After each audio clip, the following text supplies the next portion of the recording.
جب آپ کا بھائی ہر طرف گند پھیلا رہا تھا، اس نے قیامت برپا کی ہوئی تھی، تو آپ نے اصلی بابا جی سے مدد کیوں نہ مانگی؟ کیا یہ مجبوری نہیں بن سکتی؟ انصاف اور ظلم کا جواب دینا چاہیے تھا آپ کو۔ معاف کیجئے شاہ صاحب، آپ کی باتیں میرا ایمان خراب کر دیں گی، میں اصل راستے سے بھٹک جاؤں گا، للہ کچھ واضح کریں۔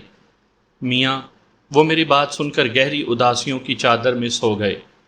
تم سچ کہتے ہو، تمہارے سوالوں کے جواب دینے لگا تو کتابیں بھر جائیں گی، لیکن شاید میری وضاحت مکمل نہ ہو سکے۔ یہ بات ذہن میں رکھ لو کہ جب کوئی مسلمان بھٹک سکتا ہے تو وہ شرک کرنے سے بھی باز نہیں آتا، وہ صرف شیطان کا غلام ہوتا ہے۔ میں صرف تمہیں ایک بات بتا سکتا ہوں، اگر تم اسے سمجھ گئے تو جان لو کہ یہ اشرف المخلوقات حضرت انسان کیا کچھ کر سکتا ہے۔ اللہ کے بندے، اگر یہ انسان علم کی معراج کو چھو لے تو زمین کا سینہ اس کی انگلی کے اشارے سے چاک ہو جاتا ہے۔ یہ دنیا اندھیروں میں ڈوب سکتی ہے، آسمان تھر تھرا اٹھتا ہے، لیکن اللہ کا وہ کامل بندہ کبھی ایسا فعل نہیں کرتا۔ اللہ اپنے بندے کی کوئی بات رد نہیں کرتا۔ اب اس کامل بندے سے کم تر بندوں کی علم کی انتہا یہ ہے کہ وہ جنات کی بستیاں اور شہر اپنی گرفت میں لے لیتے ہیں۔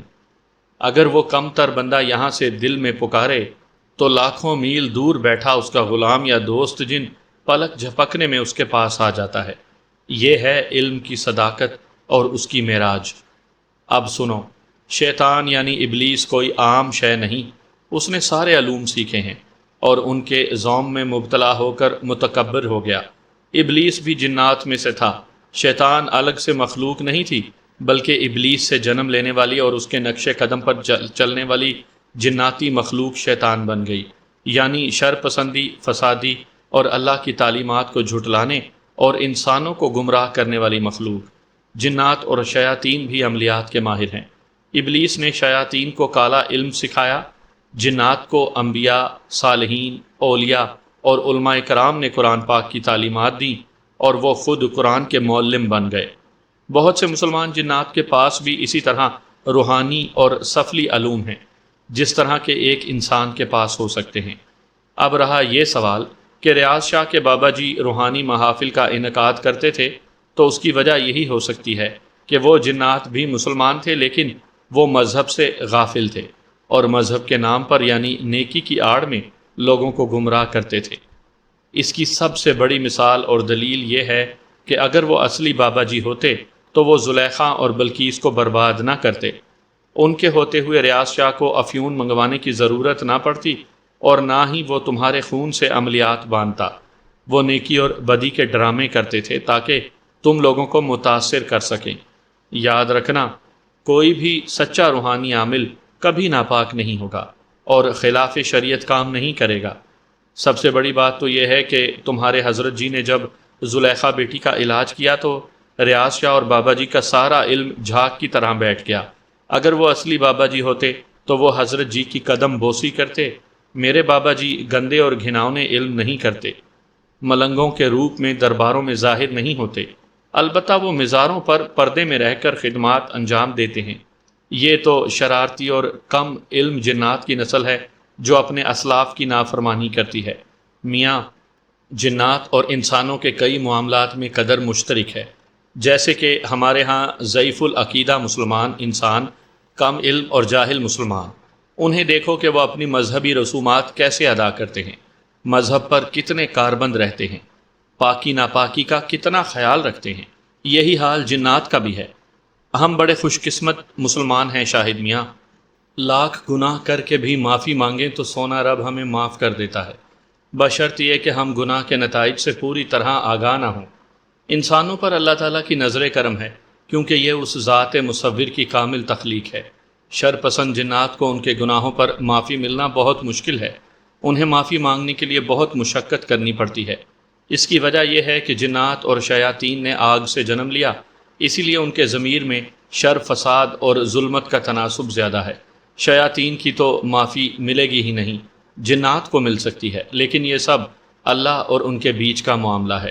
جو جنات انسانی بستیوں میں آ کر شرارتیں کرتے ہیں ان کا سخت محاسبہ ہوتا ہے۔ میری بات یاد رکھنا، ریاض شاہ اور ان کے بابا جی کا بھی یہی حال ہوگا، البتہ وہ غازی، وہ قدر معصوم ہے۔ ابھی نابالغ ہے، مجھے یقین ہے اگر وہ ان کے دائرہ سحر سے نکل گیا تو نیک جنات کی صف میں شامل ہو جائے گا۔ میری باتوں سے کچھ سمجھ آیا؟ میں شاہ صاحب کی باتیں غور سے سن رہا تھا، لیکن ذہن پر یادوں کی یورش ہو رہی تھی۔ بابا جی اور غازی کا چہرہ کسی طرح ذہن کی سکرین سے غائب نہیں ہو رہا تھا۔ آخر میں نے کہا، شاہ صاحب، میں سمجھنے کی کوشش کر رہا ہوں، لیکن مجھے یہ بتائیں کہ غازی نے مجھے اسم اعظم کا علم کیوں سکھایا؟ ٹھیک ہے وہ مسلمان جن تھا، لیکن جب وہ گمراہ گروہ میں شامل تھا تو اس نے مجھ پر عنایت کیوں کی؟ میں نے تمہیں کہا ہے کہ جنات عملیات کا علم رکھتے ہیں۔ غازی ان دنوں علوم سیکھ رہا ہوگا، اسے تم اچھے لگے ہوگے، بلکہ یہ تو بہت ہی اچھی بات ہے کہ اس نے تمہیں یہ علم سکھا دیا۔ یہ بالکل وہی بات ہے کہ ایک بار ابلیس نے اللہ کے ایک پیغمبر کو ایک آیت مبارکہ پڑھنے کے لیے دی تھی کہ جب بھی اس کو پڑھیں گے شیطان کے سحر سے آزاد ہو جائیں گے۔ یہ گمراہ جنات کی روایت میں بھی شامل ہے۔ میں نے بابا جی کے ساتھ مل کر ہزاروں ایسے کیس حل کیے ہیں۔ کئی عامل جنات سے علم حاصل کر کے انہیں معاف کرتا تھا۔ اگر غازی نے تمہیں یہ علم سکھایا ہے تو سمجھو اس نے تمہیں ایک تحفہ دیا ہے، لیکن شاہد میاں یاد رکھنا، جنات اپنی خدمت، احسان اور تحفہ کبھی نہیں بھولتے۔ اگر انہیں کوئی دکھ پہنچائے گا تو وہ اس انسان کی نسلوں سے بھی حساب چکتا کرتا رہے گا۔ اسی لیے تو میں کہتا ہوں جنات کی دوستی پہاڑوں سے زیادہ وزنی ہوتی ہے۔ ایک نیک اور پرہیزگار عامل ہی کسی اصیل جن کا بوجھ برداشت کر سکتے ہیں۔ اب ایک اور سوال شاہ صاحب، میں نے مؤدبانہ انداز میں کہا۔ کیا اصلی بابا جی کے ساتھ آپ نے ریاض شاہ کا معاملہ ڈسکس نہیں کیا؟ کیا ہے، دراصل اس میں میری بھی بہت کوتاہیاں ہیں۔ میں بابا جی کو آزاد کرنے کے بعد ایسی عبادات میں مصروف ہو گیا جو مجھے جنات اور شیاطین کے شر سے مستقبل میں محفوظ رکھ سکتی تھیں۔ کوئی روحانی عامل بھی جب جنات کی دوستی سے دستبردار ہوتا ہے تو اس کو سخت امتحان سے گزرنا پڑتا ہے۔ اس وقت وہ ساری شیطانی قوتیں اس کو نقصان پہنچانے کے در پہ ہو جاتی ہیں جن سے تمام عمر وہ لڑتا رہا ہو۔ پس میں کئی سال تک اس محاسبے کے عمل سے گزرتا رہا ہوں، لیکن پھر بھی مجھے اپنے اعمال کا حساب دینا پڑتا ہے۔ دیکھ لو میرے بچے اور یہ گھر کس حال میں ہے۔ حالانکہ میں ایک صالح جن اور اس کے خاندان سے رابطہ رکھتا تھا، مگر مجھے خراج دینا پڑا ہے۔ بابا جی آپ کے پاس آتے ہیں؟ ہاں، جب میرا دل اداسی سے بھر جاتا ہے اور کسی سخت مشکل میں مبتلا ہو جاتا ہوں تو بلاتا ہوں، لیکن اب ان سے خدمت نہیں لیتا، اس لیے محنت مزدوری کرتا ہوں۔ بابا جی سے آخری ملاقات کب ہوئی؟ آج رات کو۔ شاہ صاحب کے لبوں پر آسودہ سی مسکان ابھری۔ انہوں نے ہی کہا تھا کہ شاہد میاں کو ایک خوبصورت نگینے کا تحفہ دے دینا۔ کیا یہ بابا جی نے کہا ہے؟ لیکن وہ مجھے کیسے جانتے ہیں؟ میرا مطلب ہے میں تو آپ والے بابا جی سے ملا بھی نہیں۔ سید اقبال شاہ میری بات سن کر ہنس دیے۔ شاہد میاں اب اتنے زیادہ سوال نہ کرو تو اچھا ہے۔ جس روز تم مجھ سے ملنے آئے تھے میں اس روز سارا کچھ سمجھ گیا تھا اور میں نے بابا جی کے سامنے تمہارے حالات رکھ دیے تھے۔ وہ خود بھی ریاض شاہ کے اعمال سے رنجیدہ تھے۔ شاہ صاحب، میں بےتاب ہو کر بولا، خدارا کیا ایک بار ایسا ہو سکتا ہے کہ میں اصلی بابا جی سے مل لوں تاکہ میرے سارے زخم دھل جائیں؟ دیکھو میاں، یہ تو ان سے پوچھنا پڑے گا۔ اگر اجازت مل گئی تو میں تمہیں بلواؤں گا۔ اب مجھے اجازت، وہ مجھے کہیں کام سے جانا ہے۔ اپنا نگینہ لے لو۔ میں نے جگمگاتے جواہرات میں سے ایک انگشتری اٹھائی جس میں نیلم کا پتھر بڑا تھا۔ شاہ صاحب نے اپنے ہاتھوں سے انگوٹھی میرے دائیں ہاتھ کی تیسری انگلی پر چڑھائی اور میرے ماتھے پر کچھ پڑھ کر پھونک ماری، اور پھر جیب سے ایک کاغذ نکال کر میرے سامنے کر دیا جس پر لکھا تھا، شاہد میاں کو نیلم کا پتھر پسند آئے گا، اسے دے دینا۔ یہ کیا ہے؟ میں نے حیرت سے ان کی طرف دیکھا۔ بس میں تمہیں یہی دکھانا چاہتا تھا۔ ایک تحفہ تمہیں غازی نے دیا تھا، وہ پتھر اگر سنبھال کر رکھے ہیں تو انہیں تقسیم کر دینا، مگر ان کا صدقہ ضرور اتار دینا، اور کوئی مسئلہ ہے تو بتا دو۔ ان دنوں میری پریشانیوں میں ایک اہم پریشانی گھر کی تھی۔ میں اپنا گھر تعمیر کرنا چاہتا تھا۔ میں نے جھٹ سے کہا، شاہ صاحب میرے پاس پلاٹ تو ہے مگر مکان تعمیر نہیں ہو رہا۔ شاہ صاحب چند لمحے خاموش رہے اور خلاؤں میں گھورنے لگے۔ ان کے لبوں کے ارتعاش سے معلوم ہو رہا تھا کہ کچھ پڑھ رہے ہیں۔ پھر بولے، انشاءاللہ 2 ماہ بعد تمہارے گھر کی تعمیر شروع ہو جائے گی، اللہ وسیلہ پیدا کرے گا، لیکن اب میری ایک خواہش ہے۔ جی حکم۔ میں سر تاپا عقیدت کے ساتھ بولا، جب تک اب میں نہ بلاؤں میرے پاس نہ آنا۔ وہ کمزور سی آواز میں بولے، لیکن شاہ صاحب میں پھر سے ادھورا ہو جاؤں گا آپ کے بغیر۔ میاں اب تمہیں اس عہد کی پابندی کرنی ہوگی، عہد توڑا تو اپنے اوپر 7 جنات سے محروم ہو جاؤ گے۔ جی کیا فرمایا آپ نے؟ ہاں میں سچ کہہ رہا ہوں، تم اسم اعظم اور بزرگوں سے حاصل کردہ وظائف کا ذکر کرتے رہتے ہو، اللہ تعالیٰ اپنے ذاکر بندوں پر اپنی مخفی مخلوق کو معمور کر دیتا ہے۔ ادھر دیکھو، تمہیں یہ نظر نہیں آئیں گے، یہ سخت خفا ہیں کہ تم یہاں کیوں آئے، یہ دروازے سے باہر کھڑے ہیں، یہ تمہیں تنگ نہیں کریں گے۔ بس تمہیں ایک نصیحت کرنا چاہتا ہوں کہ اللہ کی عبادت اور ذکر الہی سے کبھی غافل نہ ہونا۔ سامعین کرام، آپ سن رہی ہیں ایک دلچسپ اردو کہانی جس کا نام ہے جنات کا غلام۔ یہ اس سلسلے کی آخری قسط ہے۔ مجھے امید ہے آپ کو میری یہ کاوش پسند آئی ہوگی۔ آپ نے اگر ابھی تک میرا چینل مائی وائس سبسکرائب نہیں کیا تو ابھی میرے چینل کو سبسکرائب کر کے بیل نوٹیفیکیشن آن کر لیجئے تاکہ آنے والی ہر نئی کہانی کی اطلاع بر وقت آپ تک پہنچ سکے۔ ایک روز تم بہت کچھ حاصل کر لو گے۔ اللہ نے تمہیں کسی خاص خدمت کے لیے منتخب کیا ہے تو اس اعزاز کی عزت رکھنا، سمجھداری اور حوصلے کے ساتھ اس صبر آزما دور سے گزر جانا۔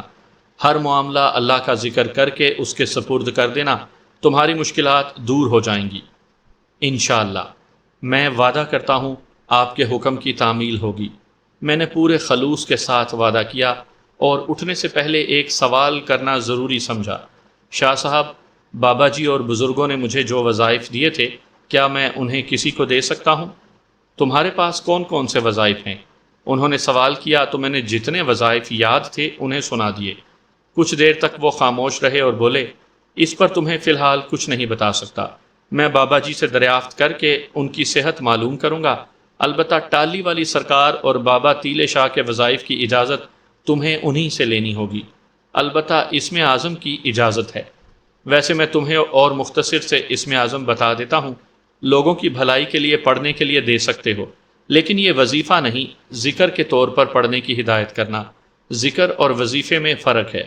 شاہ صاحب نے مجھے وظیفے اور ذکر کی نزاکتوں اور افادیت سے آگاہ کیا اور پھر مجھے چند اسماء اعظم بتائے جن کی اجازت عام بھی دی۔ یہ میں اپنے سامعین کی خدمت میں پیش کر رہا ہوں اور ملتجی ہوں کہ وہ ذکر الہی کے بعد میری مغفرت اور سختیاں دور کرنے کے لیے بھی دعا کریں، کیونکہ جب سے میں نے اس داستان کو رقم کرنا شروع کیا ہے مختلف مصائب کا سامنا کرنا پڑا ہے مجھے، بلکہ جان جاتے جاتے بچی ہے۔ جس روز میں نے یہ داستان رقم کرنے کے لیے قلم اٹھایا، سید اقبال شاہ کی عنایت کردہ انگشتری غائب ہو گئی۔ یہ میں عرض کر دوں کہ ان کی دعا سے حیرت انگیز طور پر دوسرے ماہ ہی میرے گھر کی تعمیر شروع ہو گئی تھی۔ اللہ تعالیٰ نے مجھے دنیا جہاں کی نعمتوں سے سرفراز کیا، لیکن سید اقبال شاہ کی طرف سے ابھی تک باقاعدہ ملاقات کا وقت نہیں آیا۔ کچھ ماہ پہلے ان سے ایک بڑے سرکاری آفیسر کے گھر ملاقات ہو گئی تھی۔ انہیں دیکھ کر میرے تو جیسے خزاں رسیدہ دل پر بہار آ گئی تھی۔ انہوں نے باقاعدہ بلانے کا وعدہ کر لیا ہے۔ دیکھیے اب کب اصلی بابا جی اور غازی سے ملاقات شروع ہوتی ہے اور ان کے کون سے بھید سامنے آتے ہیں۔ میں وعدہ کرتا ہوں کہ جوں ہی یہ ملاقاتیں شروع ہوں گی میں اپنے تمام رابطہ میں رہنے والے پرستاروں کو بتا دوں گا۔ البتہ میں ابھی بھی داتا دربار بابا تیلے شاہ سے ملاقات کی تمنا لے کر جاتا ہوں۔ دعا کریں یہ ملاپ پھر بھی ہو۔ سید اقبال شاہ کے دیے ہوئے ان اسماء اعظم کا ذکر شب و روز کریں، خاص طور پر نماز تہجد کے بعد، اس کی افادیت بڑھ جائے گی۔ پہلا اسم اعظم یہ ہے، یا موتی یا منام یا نافع یا حنان یا منان بحق یا سلام علی کل شیء قدیر۔ اپنے ہر طرح کے جائز معاملات کے لیے اس اسم اعظم کا ذاکر کبھی مایوس نہیں ہوگا۔ رزق میں کشادگی، حسب خواہش نوکری اور کاروبار کے تحفظ اور وسعت کے لیے اس اسم اعظم کا ذکر پاکیزگی کے ساتھ نماز تہجد کے بعد کرتے رہنے سے مقاصد پورے ہوں گے۔